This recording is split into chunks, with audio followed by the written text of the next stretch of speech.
When my dad said, "Traditions are for parents. You can skip this year," I didn't argue. He smiled when he said it, half joking, half serious. We were sitting in the kitchen, steam rising from his tea, the same place we'd shared countless holiday mornings together. But that year, things were off. It had been a hard few months. Mom had passed away earlier that spring, and no one in the family really knew how to exist without her. Every tradition we had, her cooking, her singing while decorating, even her stubborn insistence on wrapping gifts perfectly, felt impossible to repeat. So when Dad told me to skip the family gathering, I took it as his way of saying, "I can't do this either." I told him I understood. I'd stay home, get some rest, maybe read, maybe think. He nodded quietly, not looking me in the eye. That was the last real conversation we had before the holidays began. The day of the family gathering came, and the house was quiet, too quiet. I made coffee, sat by the window, and tried to convince myself I didn't miss it, the noise, the laughter, the chaos of cousins running around. I told myself Dad was with the relatives, holding up as best as he could. But something in my chest felt wrong. The silence didn't feel peaceful. It felt empty. I texted Dad, "Everything okay over there?" No reply. An hour passed. Then two. I tried again, called twice, but it went straight to voicemail. By evening, unease turned into panic. He never ignored my calls. Never. I grabbed my coat, keys in hand, and drove toward the old family home. The road was dark, dusted with snow, and every turn made my chest tighten. Because deep down, I knew that when he told me to skip this year, he hadn't meant tradition. He'd meant something else entirely. The driveway was covered in a thin layer of snow when I pulled up. Dad's old sedan sat there, dusted white, untouched. The porch light was on. He always left it on for guests, even when he wasn't expecting anyone. My stomach knotted. I pushed open the front door. It wasn't locked. The smell hit me first, his aftershave, the faint scent of incense he burned every evening. And something else, something cold and heavy. "Dad." I called out. Silence. The living room looked untouched, except for one thing. The photo albums were spread out across the coffee table, the way Mom used to leave them when she wanted to reminisce. There was her handwriting on sticky notes marking pages. Our first Diwali, Dad's 50th, summer trip. And in the center of it all sat a half-empty cup of tea, still warm. I moved toward his study. The door was slightly open, light spilling out.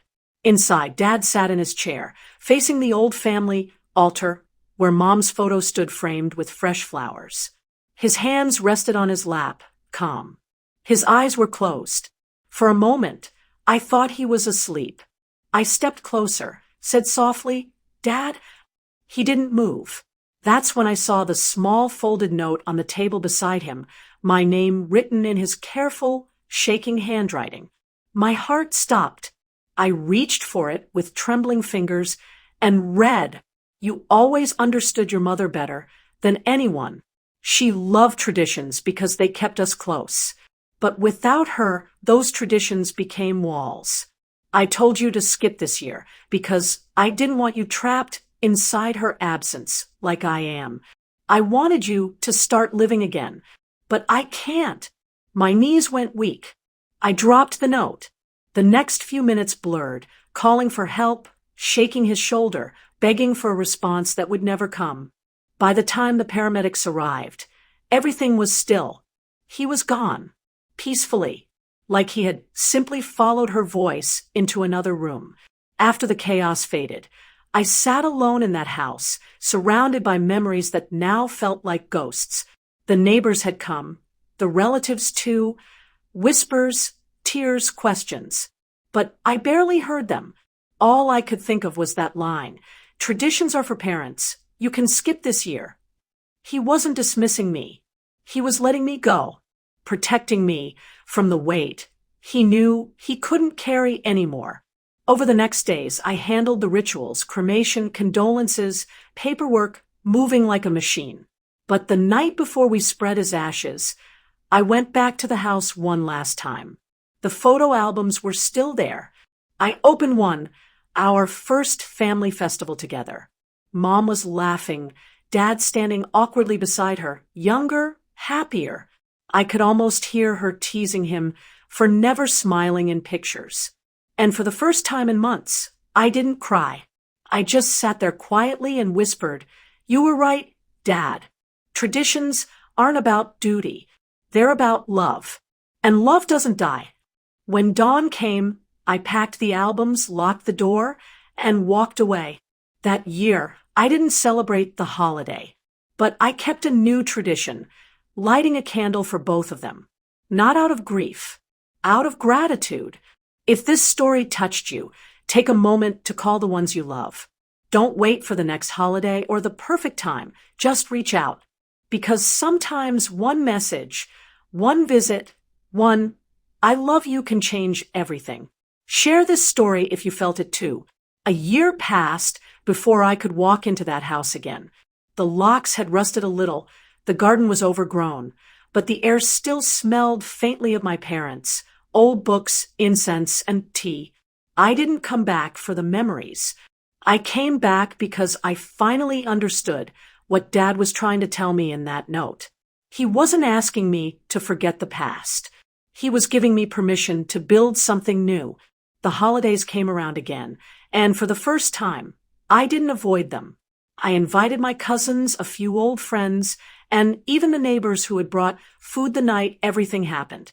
There were no fancy decorations, no rituals, no long prayers, just people, warmth, and laughter. At some point during dinner, one of the kids asked why I'd lit 2 small candles by the window. I smiled and said, "It's a tradition my parents started. They just didn't know it yet." The room went quiet for a moment. Then someone began talking about their own parents, their own stories of loss and forgiveness. The night turned into something gentle, a reminder that love doesn't stay trapped in photos or festivals. It lives on in the way we keep caring. Later, when everyone left, I sat alone with the candles still flickering. I took out the last photo of Dad and Mom together, their smiles small but real, and placed it beside the flames. I kept my promise.